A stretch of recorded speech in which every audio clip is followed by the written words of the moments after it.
अगर मैं आपको कहूं कि उत्तर प्रदेश जो कभी इंडिया के सबसे पिछड़े राज्यों में से एक था, आज इंडिया की दूसरी सबसे बड़ी इकोनॉमी बन गया है, तो शायद आपको यकीन नहीं होगा, लेकिन ये सच है।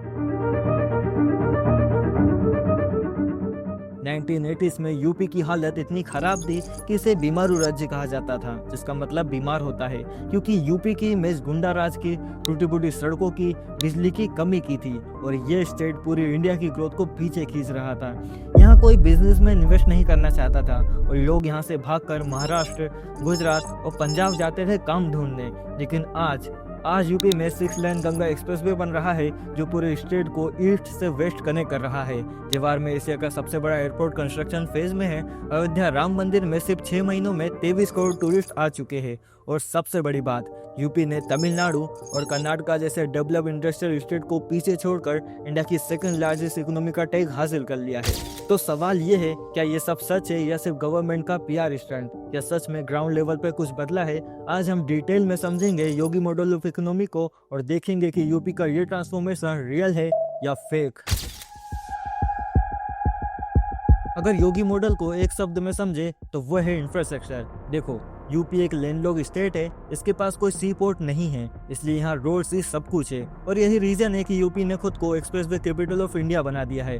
आज यूपी में टोटल 13 एक्सप्रेसवे है, 6 पहले से चल रहे हैं और 7 अभी कंस्ट्रक्शन फेज में हैं। अगर नंबर्स में देखो तो 1225 kilometre high speed roads already operational है और 900 किलोमीटर से ज्यादा अभी कंस्ट्रक्शन फेज में है। ये एक्सप्रेसवे सिर्फ लोगों को एक जगह से दूसरी जगह ले जाने के लिए नहीं बने हैं, बल्कि इनका असली मकसद इंडस्ट्रियल डेवलपमेंट मतलब फैक्ट्रीज और बिजनेसेस को कनेक्ट करना है। सबसे पहले एक्सप्रेसवे बना था यमुना एक्सप्रेसवे, जो 165 किलोमीटर लंबा, जो नोएडा को आगरा से जोड़ता है। और देखिए, इसी एक्सप्रेसवे के आसपास सैमसंग और डेक्सॉन जैसी बड़ी कंपनीज ने अपने इलेक्ट्रॉनिक मैन्युफैक्चरिंग प्लांट लगाए हैं।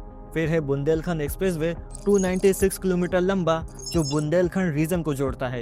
ये एक्सप्रेसवे डिफेंस कॉरिडोर के लिए बहुत इंपॉर्टेंट है, जहां झांसी और चित्रकूट में डिफेंस इक्विपमेंट और वेपन्स की मैन्युफैक्चरिंग फैसिलिटीज बन रही है। और अब सबसे बड़ा प्रोजेक्ट आ रहा है गंगा एक्सप्रेसवे, जो 594 किलोमीटर लंबा होगा। ये वेस्ट यूपी के मेरठ से लेकर ईस्ट यूपी के प्रयागराज तक पूरे स्टेट को एक सीधी लाइन में कनेक्ट करेगा। अर्ली 2026 तक ये बनकर रेडी हो जाएगा। और इंटरेस्टिंग बात यह है कि इसको अडानी एंटरप्राइजेस और आरआईबी इंफ्रास्ट्रक्चर जैसी बड़ी प्राइवेट कंपनीज बना रही है, जो साफ दिखाता है कि इन्वेस्टर्स को अब यूपी पे पूरा भरोसा हो गया है। सिर्फ रोड्स ही नहीं, एयरपोर्ट का भी मैसिव डेवलपमेंट हो रहा है। यूपी अब इंडिया का वो स्टेट बन रहा है जिसके पास 5 इंटरनेशनल एयरपोर्ट होंगे: लखनऊ, वाराणसी, अयोध्या, कुशीनगर और जेवार। इन सब में सबसे ज्यादा इंपॉर्टेंट है नोएडा का इंटरनेशनल एयरपोर्ट, जो जेवार में बन रहा है।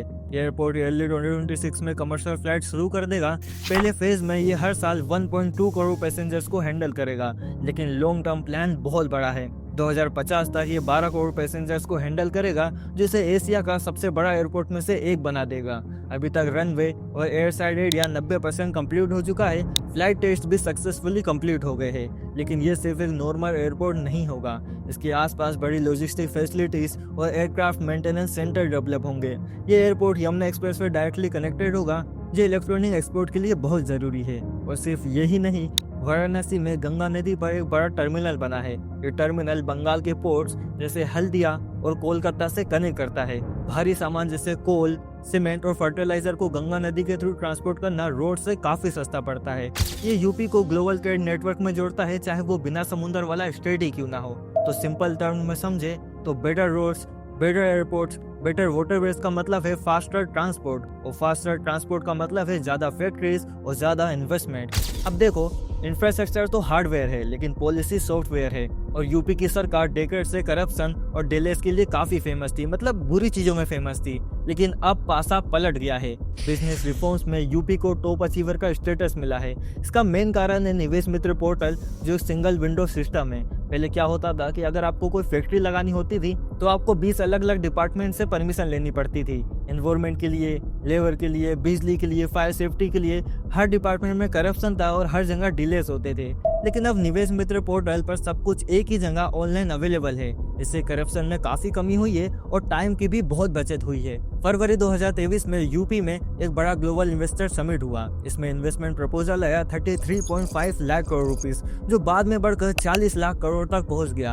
अब नॉर्मली इंडिया में इन्वेस्टर समिट्स में क्या होता है कि बड़े बड़े एमओयू साइन होते हैं, फोटोज खींची जाती है, लेकिन फिर वो बस कागजों पर ही रह जाता है, ग्राउंड पर कुछ नहीं होता। लेकिन यूपी में सीन बिल्कुल अलग रहा। फरवरी 2024 में, मतलब सिर्फ एक साल बाद, प्राइम मिनिस्टर नरेंद्र मोदी ने 10 लाख करोड़ रुपए के प्रोजेक्ट का इनॉग्रेशन किया। मतलब समझो, जो 40 लाख करोड़ का कमिटमेंट था उसका 30% सिर्फ एक साल में एक्चुअल ग्राउंड पर शुरू हो गया। ये बहुत बड़ी बात है, और ये सिर्फ इसलिए हो पाया क्योंकि लैंड पहले से रेडी है और सारी परमिशन भी टाइम पर मिल गई। और स्टेट गवर्नमेंट ने उद्यमी मित्रास नाम के ऑफिसर्स भी लगाए हैं जो इन्वेस्टर्स को हर स्टेप पे गाइडेंस देते हैं और उनकी मदद करते हैं। इन्वेस्टमेंट सिर्फ पुराने टाइप की फैक्ट्रीज में ही नहीं हो रही, बल्कि मॉडर्न और फ्यूचर इंडस्ट्रीज में भी हो रही है। वेस्टर्न यूपी मतलब नोएडा और ग्रेटर नोएडा अब इंडिया का मैन्युफैक्चरिंग हब बन गया है। सैमसंग की नोएडा यूनिट 2018 में बनी थी, जो दुनिया की सबसे बड़ी मोबाइल फैक्ट्रीज में से एक है। और अब एक बड़ी खबर यह है कि सैमसंग ने अपनी ओएलईडी डिस्प्ले मैन्युफैक्चरिंग यूनिट जो चाइना में थी उसे बंद करके नोएडा में शिफ्ट कर दिया है। इस पे 4,825 करोड़ रुपए का इन्वेस्टमेंट हुआ है।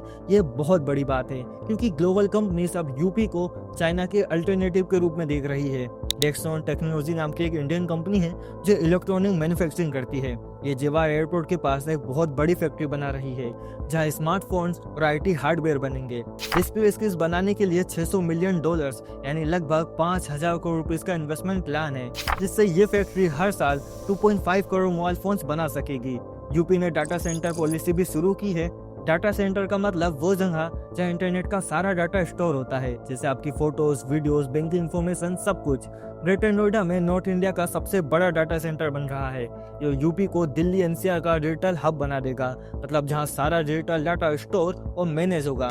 और एक और इंटरेस्टिंग सेक्टर है defence manufacturing. UP defence corridor एक प्रोजेक्ट है जिसका मकसद डिफेंस इक्विपमेंट को यूपी में बनाना है। अभी तक defence manufacturing mostly south India में होती थी, अब उसे यूपी में भी लाया जा रहा है। लखनऊ में ब्रह्मोस मिसाइल्स की मैन्युफैक्चरिंग फैसिलिटी बन रही है जो हर साल 80 से 100 मिसाइल बनाएगी। इस फैसिलिटी का बिजनेस 3,000 करोड़ रुपीस का होगा और बुंदेलखंड एक्सप्रेस वे इन सबको ट्रांसपोर्ट में मदद करती है। तो सिंपल वर्ड्स में कहे तो मोबाइल फोन से लेकर मिसाइल तक यूपी में अब सब कुछ बन रहा है। लेकिन दोस्तों, अब मैं आपको एक इम्पोर्टेंट बात बताता हूँ। इकोनॉमी में एक सिंपल थ्योरी है, पैसा वहाँ जाता है जहाँ सेफ्टी हो। अगर किसी जगह पर क्राइम ज्यादा हो, गुंडे बदमाश हो, तो बिजनेसमैन वहाँ इन्वेस्ट नहीं करता क्योंकि सभी को अपनी जान की फिक्र होती है। यूपी में कई सालों तक जंगल राज था, पैसों के लिए किडनैपिंग होती थी, माफिया लोग बिजनेसमैन से हफ्ता वसूलते थे और लॉ एंड ऑर्डर खराब था। छोटे बिजनेसमैन को लोकल गुंडों को पैसे देना पड़ता था ताकि वो उन्हें परेशान ना करे, जिससे बड़ी मल्टीनेशनल कंपनीज यूपी को दूर से ही अवॉइड करती थी। और इसलिए योगी आदित्यनाथ सरकार ने क्राइम को खत्म करना अपनी नंबर 1 प्रायोरिटी बनाया। उनका रीजन सिर्फ ये नहीं था कि सोसाइटी को सेफ बनाना है, बल्कि ये भी था कि बिना सेफ्टी की इकोनॉमिक ग्रोथ नहीं हो सकती। आप सभी ने योगी के बुलडोजर के मीम्स तो बहुत सुने होंगे। उनका ये अप्रोच बहुत कंट्रोवर्शियल था, बट बिजनेस कम्युनिटी को ये बहुत पसंद आया। नेशनल क्राइम रिकॉर्ड ब्यूरो के ऑफिशियल डाटा में साफ दिखा है कि यूपी में क्राइम कम हुआ है। 2022 में यूपी में क्राइम रेट पूरे इंडिया की एवरेज से भी आधा था।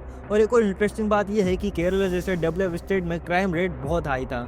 सबसे इम्पोर्टेंट ये है कि डकैती और किडनैपिंग फॉर मनी जैसे क्राइम जो डायरेक्टली अमीर लोगों और बिजनेसमैन को टारगेट करती थी, वो ऑलमोस्ट खत्म हो गई है और इसका सीधा असर इन्वेस्टमेंट में पड़ा है। ग्लोबल इन्वेस्टर समिट 2023 में जब इन्वेस्टर से पूछा गया कि आप यूपी में क्यों इन्वेस्ट कर रहे हो, तो उन्होंने साफ कहा कि इम्प्रूव लॉ एंड ऑर्डर सबसे बड़ा रीजन है। जब एक बिजनेसमैन को लगता है कि मैं यहाँ सेफ हूँ, मेरी फैक्ट्री सेफ है, तब वो करोड़ बिलियन इन्वेस्ट करता है, क्योंकि फैक्ट्री एक परमानेंट चीज है, उसे आप ऐसे ही उठाकर नहीं ले जा सकते। अब मैं आपको यूपी के इकोनॉमिक मॉडल का सबसे यूनिक और इंटरेस्टिंग पॉइंट बताता हूँ। वो है धार्मिक टूरिज्म का बिजनेस मॉडल। स्टेट गवर्नमेंट ने सोचा कि टेम्पल्स और रिलीजियस प्लेस सिर्फ पूजा पाठ की जगह नहीं है, बल्कि इकोनॉमी को भी बढ़ा सकते हैं। इसको टेम्पल इकोनॉमी कहते हैं। इसका मतलब है कि जब लोग तीर्थ करने आते हैं तो वो सिर्फ दर्शन करके नहीं जाते, बल्कि खाना खाते हैं, होटल में रुकते हैं, लोकल चीजों की शॉपिंग करते हैं। और धार्मिक टूरिज्म का एक बड़ा फायदा ये है कि चाहे इकोनॉमी अच्छी हो या बुरी, लोग मंदिर हमेशा जाते हैं। और इससे बहुत सारे आम लोगों को, जैसे होटल वर्कर्स, टैक्सी ड्राइवर्स, छोटे दुकान वालों को भी काम मिलता है। जनवरी 2024 में अयोध्या राम मंदिर बना, उसके बाद अयोध्या पूरी तरह बदल गया। पहले एक छोटा सा धार्मिक स्थल था, अब ये एक बड़ा टूरिज्म हब बन गया है। सोचो, सिर्फ 2025 के पहले 6 महीनों में 23 करोड़ लोग अयोध्या आए। अगर कंपेयर करो तो ताजमहल में पूरे साल में जितने लोग आते हैं उससे भी ज्यादा। और एस्टिमेट ये है कि 2025 खत्म होते होते 50 करोड़ विजिटर्स आ जाएंगे। SBI बैंक की रिसर्च टीम ने कैलकुलेट किया है कि राम मंदिर से यूपी गवर्नमेंट को 20,000 से 25,000 करोड़ रुपए का टैक्स मिल सकता है और ओवरऑल इकोनॉमी को देखें तो 4 लाख करोड़ रुपए का बूस्ट दे सकता है। समझो कैसे। हर टूरिस्ट जो आता है वो खाना खाता है, होटल में रुकता है, लोकल चीजें खरीदता है। ये पैसा सीधे लोकल लोगों के पास जाता है। होटल ओनर्स को फायदा, स्ट्रीट फूड वालों को फायदा, हैंडक्राफ्ट बनाने वालों को फायदा। ये एक चेन रिएक्शन है। जब एक व्यक्ति पैसा खर्च करता है तो कई लोगों को फायदा होता है। इसी तरह वाराणसी में काशी विश्वनाथ कॉरिडोर बना है। ये बनाने के बाद विजिटर्स बहुत ज्यादा बढ़े हैं। इससे लोकल बोटमैन जो नाव चलाते हैं, बुनकर जो कपड़ा बनाते हैं, होटल ओनर, सबकी इनकम बढ़ गई है। और अब ये सेम आइडिया मथुरा में और चित्रकूट में भी इम्प्लीमेंट हो रहा है। मतलब एक स्पिरिचुअल सर्किट बन रहा है जहाँ टूरिस्ट एक जगह से दूसरी जगह जाते हैं और अपना टाइम और पैसा यूपी में स्पेंड करते हैं। लेकिन दोस्तों, मैं आपको एक दूसरा पहलू भी बताता हूँ। इन सब अच्छी बातों के बावजूद यूपी को कुछ सीरियस प्रॉब्लम है। देखो, टोटल GDP में, मतलब टोटल पैसे में, यूपी इंडिया की सेकंड सबसे बड़ी इकोनॉमी है। लेकिन पर कैपिटा इनकम में, यानी हर आम आदमी की एवरेज इनकम में, यूपी काफी नीचे है। मतलब टोटल पैसा तो बहुत है, लेकिन 24 करोड़ लोगों की हाई पॉपुलेशन के कारण वहाँ ग्राउंड लेवल पर अभी भी गरीबी है। 2024 में यूपी की पर पर्सन इनकम 93,000 रुपीज थी, जो नेशनल एवरेज से बहुत कम है। और ये डेवलपमेंट पूरे यूपी में इक्वली नहीं हो रहा है। वेस्टर्न यूपी, मतलब नोएडा, गाजियाबाद, जो दिल्ली के पास है, वहाँ सब कुछ हो रहा है। सैमसंग, डेक्सॉन, जवार एयरपोर्ट। लेकिन ईस्टर्न यूपी और पूर्वांचल अभी भी पीछे है। हाँ, अयोध्या टूरिज्म से फायदा हुआ है, लेकिन वो काफी नहीं है। एक अच्छी बात यह है कि नीति आयोग के डाटा में दिखा है कि यूपी के कुछ पिछड़े इलाकों में गरीबी काफी कम हुई है। मतलब गवर्नमेंट के स्कीम गरीब लोगों तक पहुंच रही है, लेकिन ये प्रोसेस और तेज होना चाहिए। यूथ अनएम्प्लॉयमेंट भी एक बड़ी प्रॉब्लम है। स्टूडेंट्स वांट जॉब्स, यानी कि छात्रों को नौकरी चाहिए। तो नौकरी को लेकर जो बड़ी समस्या, हाँ, ऑफिशियली डाटा कहता है कि अनएम्प्लॉयमेंट 3.2% पर है, जो नेशनल लेवल के बराबर है। लेकिन नोएडा के अलावा यंग पढ़े लिखे लोगों को अच्छी व्हाइट कलर जॉब्स नहीं मिल रही। इंफ्रास्ट्रक्चर प्रोजेक्ट में कंस्ट्रक्शन के जॉब्स मिल रहे हैं, लेकिन वो टेम्पररी है। यूपी को चाहिए कि जो लोग अभी खेती कर रहे हैं उन्हें फैक्ट्री जॉब मिले, तभी रियल डेवलपमेंट होगा, और ये इतना आसान नहीं है। एसर 2023 नाम की एक रिपोर्ट आई है जो रूरल एजुकेशन की हालत दिखाती है। इस रिपोर्ट में पता चला है कि 14 से 18 साल के बच्चों को बेसिक स्किल भी रियल लाइफ में अप्लाई करने में प्रॉब्लम आ रही है, जैसे सिंपल इंटरेस्ट कैलकुलेट करना या इंग्लिश सेंटेंसेस पढ़ना। ये बेसिक चीज़ें भी उन्हें ठीक से नहीं आती, और ये बहुत बड़ी प्रॉब्लम है। क्योंकि अगर प्राइमरी और सेकेंडरी एजुकेशन ठीक नहीं होगा तो हाईटेक इकोनॉमी के लिए स्किल वर्कर्स ही नहीं मिलेंगे। फैक्ट्रीज तो बन जाएगी, लेकिन उनमें काम करने वाले पढ़े लिखे लोग ही नहीं होंगे। हेल्थ के मामले में भी सिचुएशन सीरियस है। हेल्थ इंडेक्स 2019-20 में बड़े स्टेट में यूपी लास्ट रैंक पर था। मतलब हेल्थ इंफ्रास्ट्रक्चर सबसे खराब था। लेकिन एक अच्छी बात यह है कि इम्प्रूवमेंट की स्पीड सबसे तेज है। मतलब हालात अभी भी खराब है, लेकिन सुधार तेजी से हो रहा है। ये एक प्रोमिसिंग साइन है। लेकिन जिस स्पीड से रोड्स और एयरपोर्ट बन रहे हैं, उसी स्पीड से उस स्कूल और हॉस्पिटल्स भी बनाने होंगे। यूपी का ट्रांसफॉर्मेशन बीमारू स्टेट से इकोनॉमिक पावर हाउस तक बनने का सफर सिर्फ गवर्नमेंट का प्रोपेगेंडा नहीं है, ये एक्चुअल डाटा और ग्राउंड रियलिटी है। स्ट्रॉन्ग पॉलिटिकल विल, क्राइम को कंट्रोल करना और इंफ्रास्ट्रक्चर पे बहुत ज्यादा खर्चा, इन तीनों ने मिलकर यूपी की डायरेक्शन ही बदल दिया है। यूपी ने अपने बड़े साइज को फायदे में बदला है, 24 करोड़ की पॉपुलेशन को कंज्यूमर मार्केट बना दिया है और अपनी लोकेशन को लॉजिस्टिक हब बना दिया है। योगी मॉडल ने प्रूव कर दिया है कि सबसे मुश्किल जगहों को भी कंट्रोल में लाया जा सकता है और इकोनॉमिकली सक्सेसफुल बनाया जा सकता है स्ट्रिक्ट लॉ एंड ऑर्डर और स्ट्रॉन्ग इंफ्रास्ट्रक्चर के जरिए। लेकिन योगी का टारगेट 2029 तक $1 ट्रिलियन इकोनॉमी बनने का रास्ता आसान नहीं है। अभी जो ग्रोथ हो रही है वो मोस्टली गवर्नमेंट के खर्चे से हो रही है। लॉन्ग टर्म सस्टेनेबल ग्रोथ के लिए प्राइवेट सेक्टर को आगे लाना पड़ेगा। प्राइवेट कंपनीज को मैन्युफैक्चरिंग करनी होगी और लोगों को भी ज्यादा कंज्यूम करना होगा। यूपी को एक बड़ी प्रॉब्लम सोल्व करना होगा। टोटल जीडीपी में तो वो सेकंड थर्ड पोजीशन पर है, लेकिन पर कैपिटा इनकम में बहुत नीचे है। अगर ये गैप दूर नहीं हुआ तो सिर्फ नोएडा और लखनऊ अमीर बन जाएंगे और बाकी जगह पीछे रह जाएगी। हार्ड इंफ्रास्ट्रक्चर मतलब गंगा एक्सप्रेसवे, जवाहर एयरपोर्ट, ये सब रेडी है या बन रहे हैं। लेकिन अब सॉफ्ट इंफ्रास्ट्रक्चर मतलब स्कूल्स और हॉस्पिटल्स को भी उतनी ही तेजी से बनाना होगा। हेल्थ और पॉवर्टी रिडक्शन में जो इम्प्रूवमेंट हो रहा है वो काफी अच्छा है, लेकिन इसे और तेज करना जरूरी है। अल्टीमेटली यूपी की राइज इंडिया की सबसे इम्पोर्टेंट इकोनॉमिक स्टोरी है। आज 24 करोड़ लोगों को मॉडर्न इकोनॉमी में लाने का मतलब है कि इंडिया अपने ग्लोबल टारगेट अचीव कर सकता है। अगर यूपी सक्सीड होता है तो बीबारू का टैग परमानेंटली खत्म हो जाएगा। यूपी हमेशा से इंडिया की पॉलिटिक्स का इंजन रहा है। अगर ये इकोनॉमी का भी इंजन बन जाता है तो इंडिया को सुपर पावर बनने से कोई नहीं रोक सकता।